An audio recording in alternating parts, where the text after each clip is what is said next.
Hello friends, मैं रितेश व्यास, bio teacher, आप लोगों के लिए ट्वेल्थ क्लास और नीट में आने वाला एक चैप्टर जेनेटिक्स, ओके, जो चैप्टर नंबर 5 है ट्वेल्थ के अंदर। और इस जेनेटिक चैप्टर के कुछ topics like chromosomal theory of inheritance, linkage and recombination, sex determination and mechanism, ये आप लोगों के लिए लेके आया हूँ। तो आज की क्लास के अंदर हम इन 3 टॉपिक्स को डिस्कस करने वाले हैं, ठीक है। One is chromosomal theory, second linkage and recombination and third is sex determination mechanism. तो ये जो तीनों पॉइंट है बहुत ही इंपॉर्टेंट पॉइंट है और इनके ऊपर एमसीक्यूज बनते हैं, ठीक है। तो फर्स्ट हम डिस्कस करेंगे कि what is the chromosomal theory of inheritance. Chromosomal theory of inheritance होती क्या है, what is this theory, okay. अब आपको पता है कि नाम है क्रोमोसोम, तो ये क्रोमोसोम से रिलेटेड हो गई, उससे रिलेटेड थियरी है। और ये क्या रिप्रेजेंट कर रही है, इनहेरिटेंस को, मतलब पेरेंटियल कैरेक्टर को एक जनरेशन से दूसरे जनरेशन में जाने को ये बता रही है, ठीक है ना। सबसे पहले इस थियरी को प्रपोज करा था, ठीक है ना, वॉल्टर सटन और थियोडोर बोवेरी ने। इन्होंने इस थियरी को प्रपोज करा था और अकॉर्डिंग टू दिस थियरी, ठीक है ना, इस थियरी के अकॉर्डिंग उन्होंने बोला था कि जो स्पर्म्स होते हैं द मेल गैमेट्स और जो फीमेल गैमेट्स होते हैं एग सेल्स, ठीक है, provide the only bridge from one generation to another. मतलब जो स्पर्म और एग होते हैं they are the bridge from one generation to another generation, दो जनरेशन के बीच में ये ब्रिज का काम करते हैं, ठीक है ना। और जो भी पेरेंटियल कैरेक्टर्स होते हैं वो इन्हीं में होते हैं और इन्हीं से आगे मूव करते हैं। All hereditary character must be carried in them, सारे हेरिडिटरी कैरेक्टर इनमें ही होते हैं, ओके। अगला पॉइंट इसमें आता है कि जो एग सेल होता है या जो स्पर्म होता है, इसके अंदर जो हेरिडिटरी कैरेक्टर्स होते हैं वो होते कहाँ हैं। तो hereditary characters are present into the nucleus. कहाँ होते हैं, न्यूक्लियस में होते हैं। और न्यूक्लियस में कहाँ होते हैं, न्यूक्लियस में according to the Mendelian theory alleles में, और according to the modern theory chromosomes में, ठीक है ना, ये मिलते हैं, ठीक है ना। और आपको पता है कि न्यूक्लियस के अंदर क्रोमोसोम्स मिलते हैं पेयर के अंदर, ठीक है ना, पता है हम लोगों को। और हमें ये भी पता है कि ये जो क्रोमोसोम्स चाहे स्पर्म में हो चाहे एग में हो, they have only haploid set of chromosome. वो हैप्लॉइड होते हैं, मतलब कि उनमें नंबर ऑफ क्रोमोसोम पेरेंट्स से हाफ होते हैं, ठीक है। और जब ये एग और स्पर्म फ्यूज होते हैं तो ये वापस क्या बना देते हैं, डिप्लॉयड स्टेट बना देते हैं। जैसे आपको पता है ह्यूमन बीइंग के स्पर्म और एग में क्रोमोसोम के नंबर 23 होते हैं, ये फ्यूज होकर वापस कितने बना देते हैं, 46। तो वो इसको रीस्टेब्लिश कर देते हैं डिप्लॉयड स्टेट को, क्लियर। नेक्स्ट वन इज, अब आपको ये भी पता है कि ये जो रीस्टेब्लिशमेंट होता है, ठीक है ना, तो ये रीस्टेब्लिशमेंट क्रोमोसोम्स के ऊपर प्रेजेंट जीन से होता है, ठीक है ना। तो अब ये जो जीन्स होते हैं they are responsible for transmission of parental characters, और these genes are located on chromosome in a linear order, एक पर्टिकुलर लीनियर ऑर्डर में ये होते हैं, ठीक है। और दूसरा, ये क्रोमोसोम्स जो होते हैं they are responsible for transmission of parental characters from one generation to another generation और इनहेरिटेंस, ठीक है ना। तो हम ये बोल सकते हैं कि इसमें क्या होगा कि जो सोमेटिक सेल्स होते हैं, डिप्लॉइड सेल्स होते हैं, there must be 2 gene of each kind and one of each of 2 homologous chromosome. Homologous chromosome वो होते हैं जो आइडेंटिकल हों, जिसकी शेप, साइज और लेंथ एक जैसी हो, ऐसे दो जीन उसके अंदर मिलते हैं। अगला पॉइंट आता है कि जो होमोलोगस क्रोमोसोम होंगे, जिनकी शेप, साइज और लेंथ एक जैसी हो, ठीक है, ये होमोलोगस क्रोमोसोम मेल में भी होते हैं और फीमेल में भी होते हैं। तो दोनों के जब होमोलोगस क्रोमोसोम आकर जब मीट करते हैं तो दे फॉर्म ए बाईवैलेंट। क्या बना देते हैं? बाईवैलेंट बना देते हैं। और बाईवैलेंट के अंदर ये सिनेप्स बना देते हैं, ठीक है, और ये सिनेप्स के थ्रू क्रॉसिंग ओवर और जीन एक्सचेंज होते हैं। जीन के इधर के इधर लिंकेज ग्रुप चेंज हो जाते हैं और ये प्रोसेस होता है ड्यूरिंग द मियोसिस। और मियोसिस के भी कौन से फेज के अंदर? प्रोफेज फर्स्ट के अंदर, ठीक है ना। और इसके अंदर क्या होंगे कि ये क्रोमोसोम्स जो होते हैं अपने जीन को एक्सचेंज कर देते हैं। Due to this small variations are occur, ठीक है, कुछ वेरिएशंस आते हैं इन ऑफ स्प्रिंग्स में। और यही कारण है कि बच्चों की शक्लें एक जैसी नहीं होती, मतलब पेरेंट्स से एकदम नहीं मिलती, थोड़ा सा उनमें चेंजेस आता है, ठीक है ना।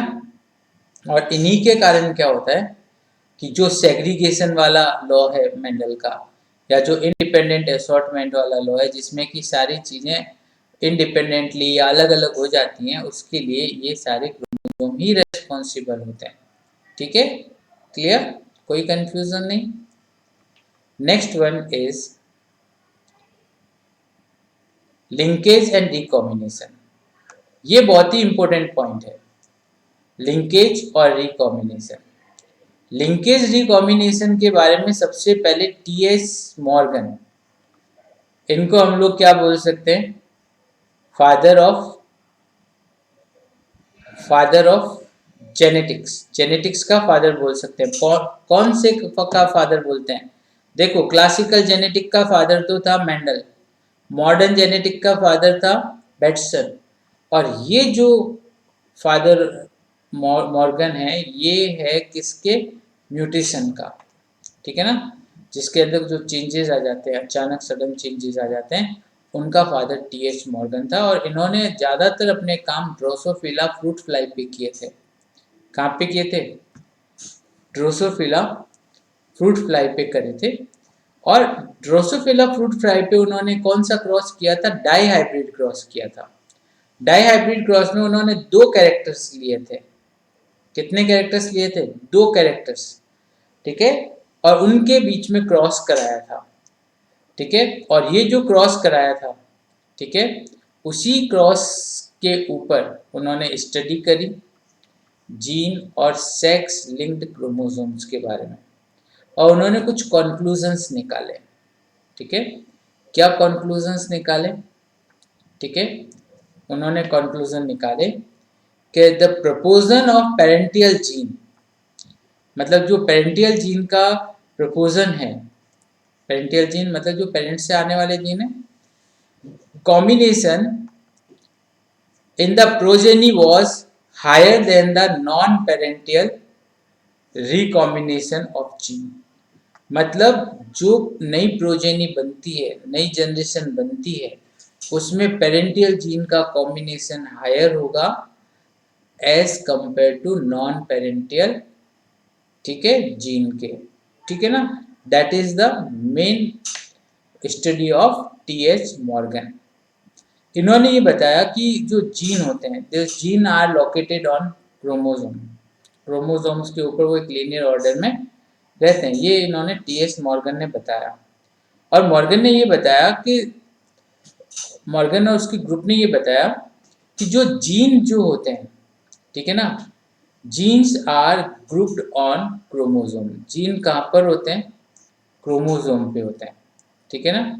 और if this gene are tightly linked, बहुत क्लोजली जुड़े हुए हों, किससे? आपस में और क्रोमोसोम्स में, ठीक है ना।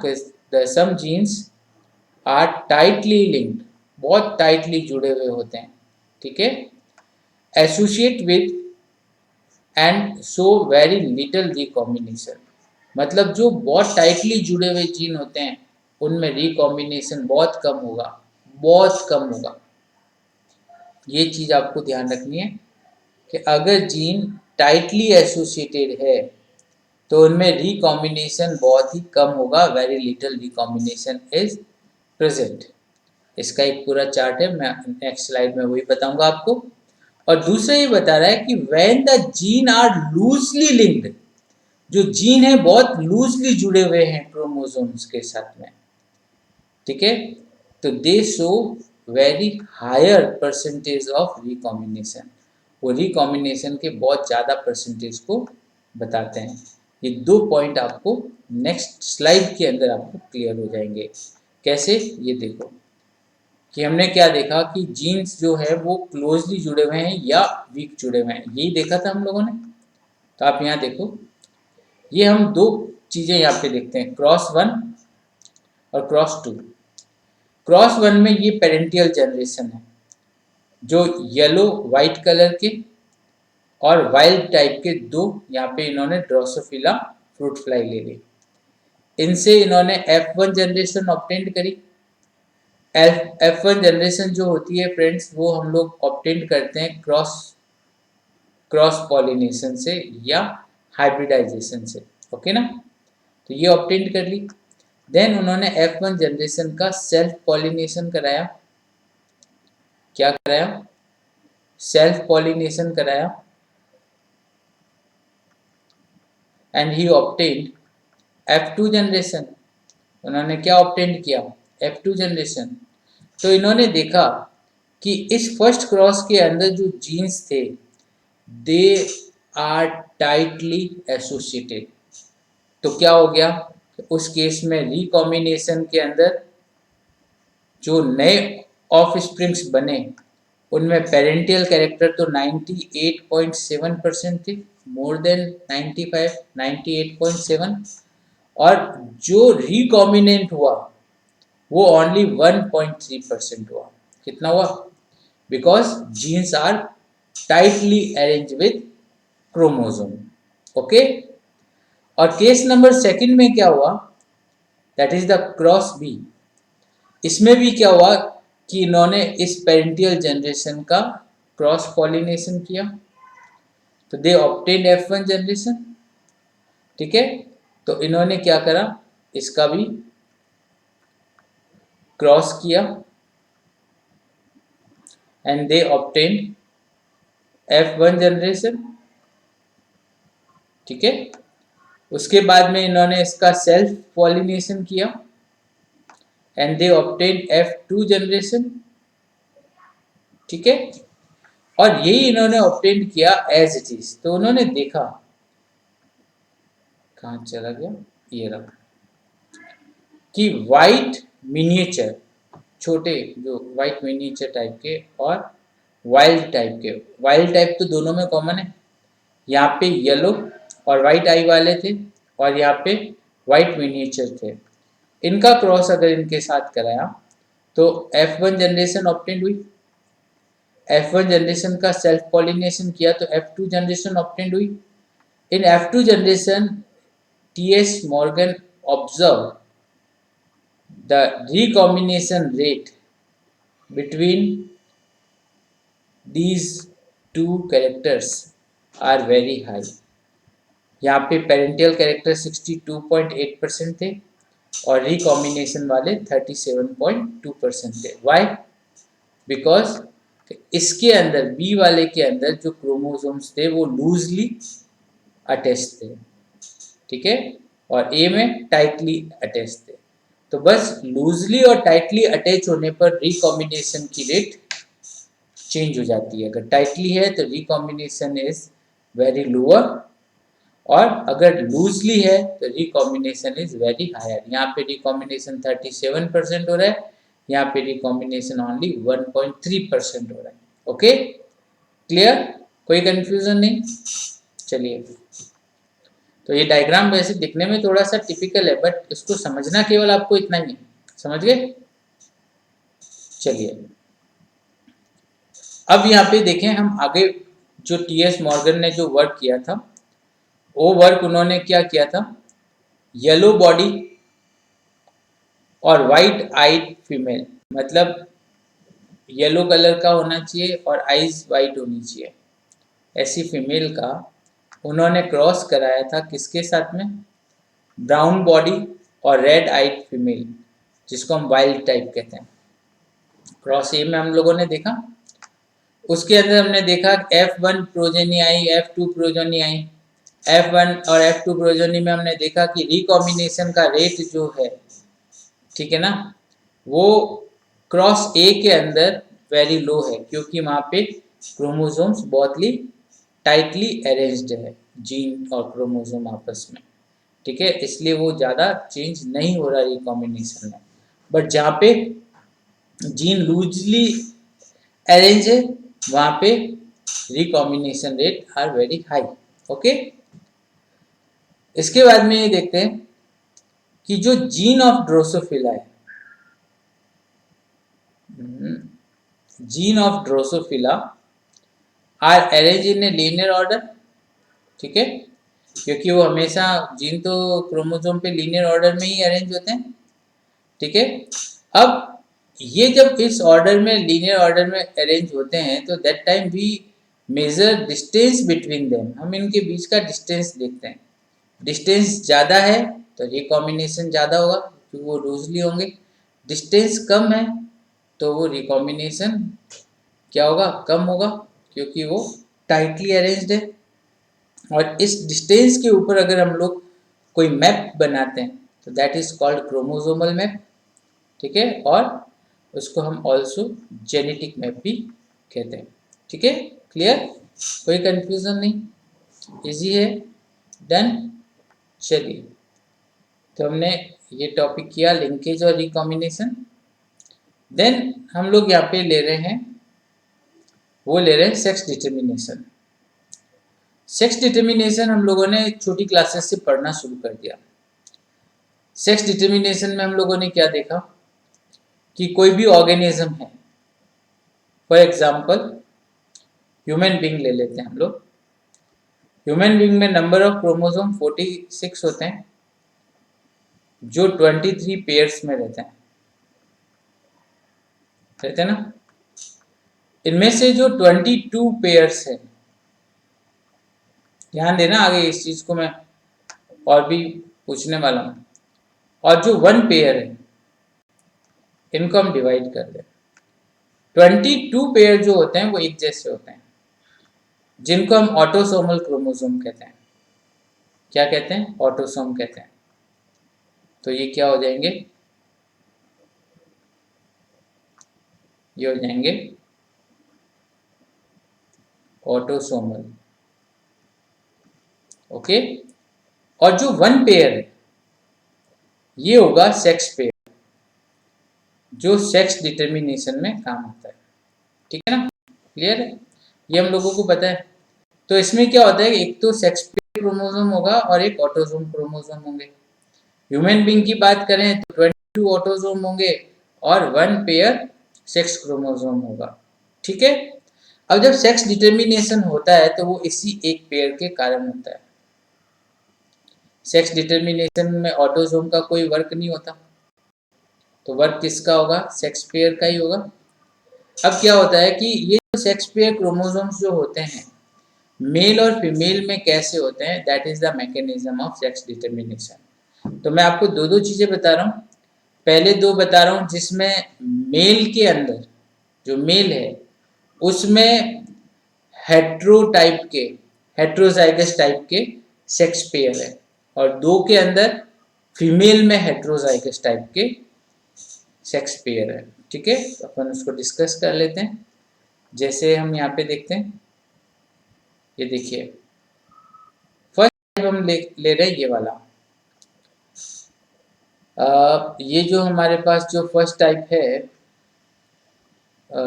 इस फर्स्ट टाइप के अंदर आप देखो, ये आपके पास में, मैं यहाँ पे ले लेता हूँ, ये आपके पास में XX और XY टाइप का आपने सेक्स मैकेनिज्म देखना है। ये काफ़ी सारे इंसेक्ट्स में मिलता है और मैमल्स में मिलता है। ह्यूमन बीइंग में भी यही होता है, ठीक है ना। ह्यूमन बीइंग में भी यही होता है, जिसमें क्या होता है कि जो मेल्स होते हैं ना उसमें XY टाइप का सेक्स पेयर होता है, मतलब हेट्रोजाइगस हो गया। और उसके साथ में जो फीमेल होता है उसमें ओनली वन पेयर होगा जो XX होगा। ये तो हम लोगों ने पढ़ाई है। तो X का ही पेयर होगा। X का पेयर का मतलब हम मान सकते हैं कि वो XX है, ठीक है ना, ये मान लीजिएगा। यहाँ पे लिखा हुआ ना ये XX, तो ये ठीक है। अब जब फीमेल में सिमिलर टाइप के क्रोमोसोम्स हैं, सेक्स क्रोमोसोम्स हैं, ठीक है, और मेल के अंदर हेट्रोजाइगस टाइप के हैं, तो यहाँ पर मेल और फीमेल के लिए डिसाइडिंग कौन हो गया? मेल, ठीक है ना। और जब इनका सेक्स डिटर्मिनेशन करते हैं तो 50% फीमेल और 50% मेल हमें मिलते हैं। पढ़ा है हम लोगों ने ये चीज, ठीक है। तो यहाँ पे हेट्रोजाइगस मेल के अंदर है, ठीक है, और ये किस में होगा? इंसेक्ट्स और मैमल्स के अंदर। दूसरा केस है जिसके अंदर भी हेट्रोजाइगस मेल के अंदर है। आप यहाँ पे देखिए, यहाँ पे भी देखो XX और XO टाइप है। ये जनरली ग्रास हॉपर्स में मिलता है। ग्रास हॉपर्स के अंदर जो मेल होते हैं ना, उनके अंदर क्या होता है कि ओनली वन X क्रोमोसोम होगा, ठीक है, अनपेयर्ड। कैसा होगा? ये ओनली वन होगा जो अनपेयर्ड होगा, ठीक है ना, अनपेयर्ड होगा, मतलब XO टाइप का, ठीक है। तो ये हेट्रोजाइगस हो गया। वहीं अगर हम बात करते हैं फीमेल की, तो फीमेल में X का पेयर होगा, ये देखो आप, ठीक है ना। यहाँ पे XO है और यहाँ X का पेयर है, तो मेल हेट्रोजाइगस हो गया और फीमेल होमोजाइगस हो गई। अब जब हम इनके अंदर भी देखेंगे तो भी डिसाइडिंग फैक्टर यहाँ पर कौन होगा? मेल होगा। और इनके जो ऑफ स्प्रिंग्स बनेंगे 50% मेल और 50 फीमेल बनेंगे, लाइक ह्यूमन बींग और इंसेक्ट्स, ठीक है। बस टाइप उसमें XX है और XO है, उसमें XX और XY था, ठीक है ना। तो ये दो तो हो गए जिसमें कि मेल के अंदर हेट्रोजाइगस टाइप के सेक्स क्रोमोसोम है। अब हम बात करते हैं जिसमें फीमेल के अंदर हेट्रोजाइगस टाइप के क्रोमोसोम्स हैं। जैसे ये देखो आप, जैसे हम कुछ एग्जाम्पल ले लेते हैं, जैसे बर्ड्स हो गए, फॉल्स हो गए, फिशेस हो गए।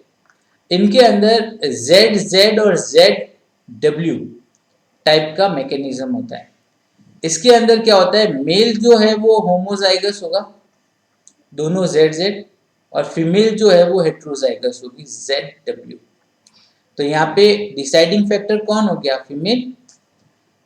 ऑफ स्प्रिंग तो वही बनते हैं 50% मेल और 50% female, but the of springs का जो डिसाइडिंग फैक्टर है बर्ड्स के अंदर, फॉल्स के अंदर और फिशेस के अंदर, वहां पर फीमेल हो जाता है, ठीक है। That is the different type of mechanism.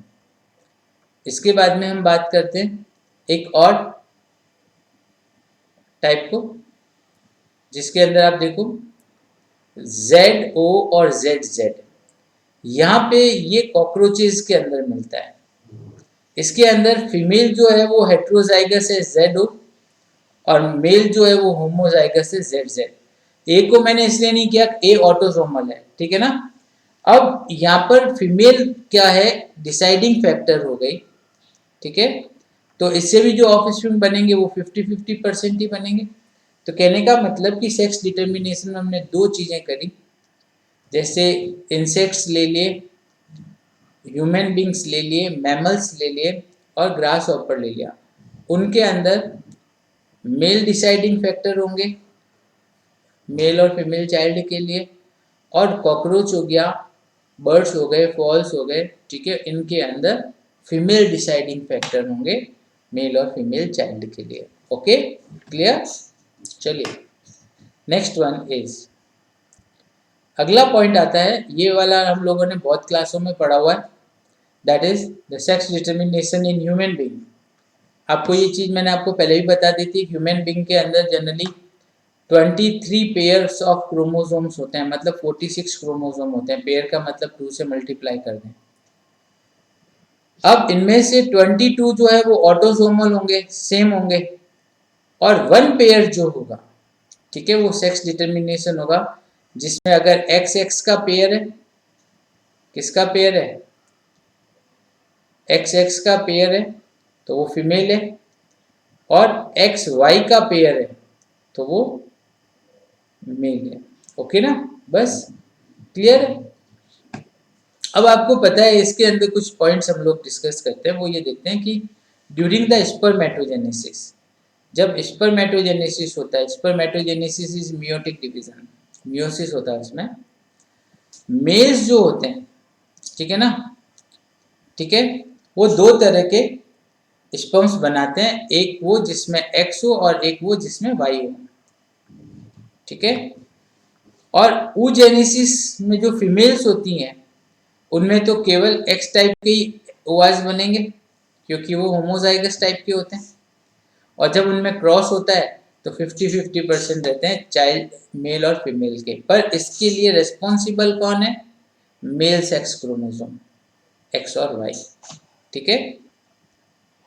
और ये आप इसका एक चार्ट देख लीजिए, इस चार्ट के अंदर हम लोग ये देख रहे हैं, ये देखो आप कि जब ओवम जो होता है, ओवा जो होता है वो फर्टिलाइज होता है स्पर्म के साथ, ठीक है। तो अगर एक्स एक्स क्रोमोसोम मीट करेंगे, मतलब इसका एक्स और इसका एक्स मिल जाएगा तो फीमेल चाइल्ड बन जाएगा, मतलब इसका एक्स और इसका एक्स मिल जाएगा तो फीमेल चाइल्ड बन जाएगा, और अगर इसका वाई और इसका एक्स मिल जाएगा तो मेल चाइल्ड बन जाएगा, बस क्लियर है। तो that is the sex determination. यहाँ पे आप देखो कि मैंने एक क्यों लिखा है, एक नहीं है ये, वैसे दो होते हैं पर होते दोनों एक जैसे हैं, इसलिए हमने यहाँ पर एक तरह का मेंशन किया हुआ है और कुछ भी नहीं है, ठीक है। चलिए, और इसके बाद में एक और इंटरेस्टिंग चीज आती है, that is the sex determination in honey bee. आपको पता है हनी बी, हनी बी के बारे में आप लोगों ने एपीकल्चर के अंदर बहुत कुछ पढ़ा होगा, बट इसके अंदर आपको पता है कि इनका जो सेक्स डिटर्मिनेशन होता है ना, वो हैप्लोडिप्लॉइड टाइप का होता है, हैप्लॉइड भी होता है और डिप्लॉइड भी होता है, मिक्सचर होता है, मिक्स वेजिटेबल हो गया ये, ओके। कैसे होता है ये, इसमें आपको मैं बता देता हूँ कि जो हनी बीज होती हैं, ठीक है ना, इनमें जब ऑफ स्प्रिंग्स बनते हैं, ठीक है, वो जनरली स्पर्म और ओवा के फ्यूजन से बनते हैं, ठीक है।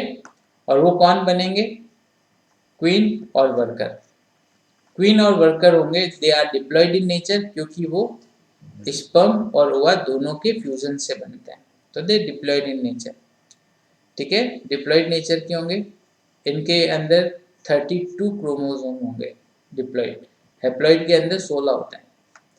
वहीं पे क्या होता है कि काफी बार जो होते हैं कि जो इनके अनफर्टिलाइज्ड एग होते हैं, ठीक है ना, अनफर्टिलाइज्ड एग जिनका फर्टिलाइजेशन नहीं हुआ है, तो उसमें नंबर ऑफ क्रोमोसोम कितने रहेंगे, 16 ही रहेंगे, फ्यूजन हुआ ही नहीं उसमें।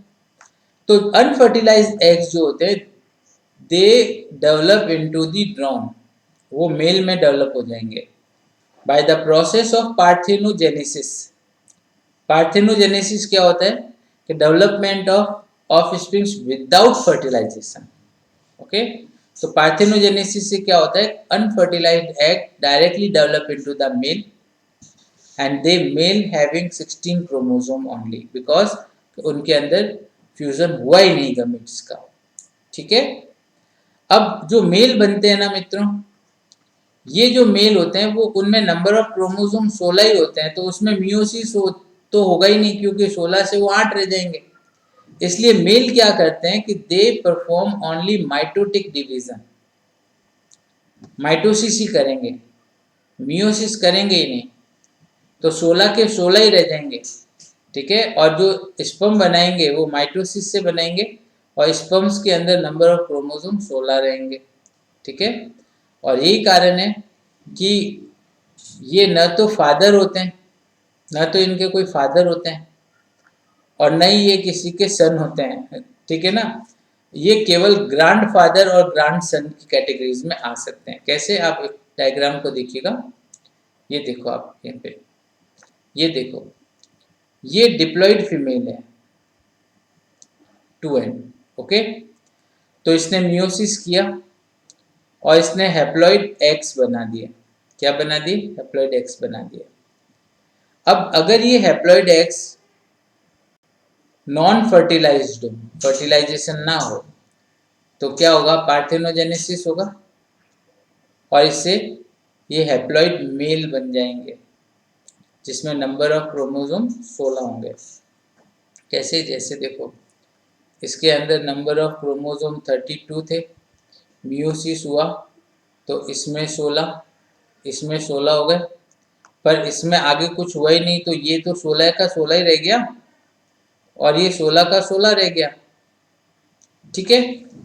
Where as in the second case, आप यह देखो, डिप्लॉइड फीमेल बी जो है वो ये वाली, ये मियोसिस से एग बनाएगी। यहाँ तक तो मामला सिमिलर चल रहा है दोनों का। अब ये एग पार्थेनोजेनेसिस नहीं करेंगे, ये एग क्या करेंगे? हैप्लॉइड मेल बी, ये जो मेल बी बना है, ठीक है, इससे क्या होगा? हैप्लॉइड स्पर्म्स बनेंगे। इन हैप्लॉइड स्पर्म्स के साथ ये हैप्लॉइड ओवा फ्यूज हो जाएंगे, जिससे क्या बन जाएंगे? डिप्लॉइड फीमेल बीज बन जाएंगी। क्या बन जाएंगी? फीमेल बीज बन जाएंगी। कैसे? आपको मैं बताता हूँ। देखो, ये 32 सेल्ड है, ठीक है, ये 16 क्रोमोसोम है, यहाँ 32, यहाँ 16। इसने मियोसिस किया तो इसने 16 क्रोमोसोम वाले एक्स बने, और इसने नो मियोसिस, इसने क्या करा? माइटोसिस करा। क्या करा? इक्वेशनल डिवीजन करा। तो इन्होंने क्या बना दिया? 16 क्रोमोसोम वाले स्पर्म्स बना दिए। अब ये 16 का एग और 16 का स्पर्म ये मिलकर 32 सेल के फीमेल बना देगा या वर्कर बना देगा। फीमेल भी बना देगा या क्या बना देगा? वर्कर बना देगा। क्या बना देगा? वर्कर बना देगा। ये सेक्स डिटर्मिनेशन होता है। तो ये सेक्स डिटर्मिनेशन इम्पोर्टेंट है, इसको आप लर्न करेंगे, ठीक है ना, क्योंकि बार बार इसके बारे में पूछा जाता है, क्योंकि ये एकदम थोड़ा सा हटकर है बाकियों से, तो इसको आप स्पेशल तौर पे लर्न करेंगे। ओके ना? क्लियर? तो आज हम इतना ही करेंगे, और आप लोगों से मैं रिक्वेस्ट करना चाहूँगा कि आप लोग अपने जितने भी फ्रेंड्स हैं उन सारे फ्रेंड्स को इस यूट्यूब चैनल व्यास ट्यूटोरियल जोधपुर से जोड़िए। इसको ज़्यादा से ज़्यादा शेयर करिए, ज़्यादा से ज़्यादा बच्चों को सब्सक्राइब कराइए, ठीक है, और मैं आपके लिए ऐसे बहुत अच्छे अच्छे टॉपिक्स लेके आता रहूँगा। ओके मित्रों, तो हैव ए नाइस डे। फिर अगले टॉपिक के साथ मिलेंगे अगली क्लास के अंदर, ठीक है, बाय।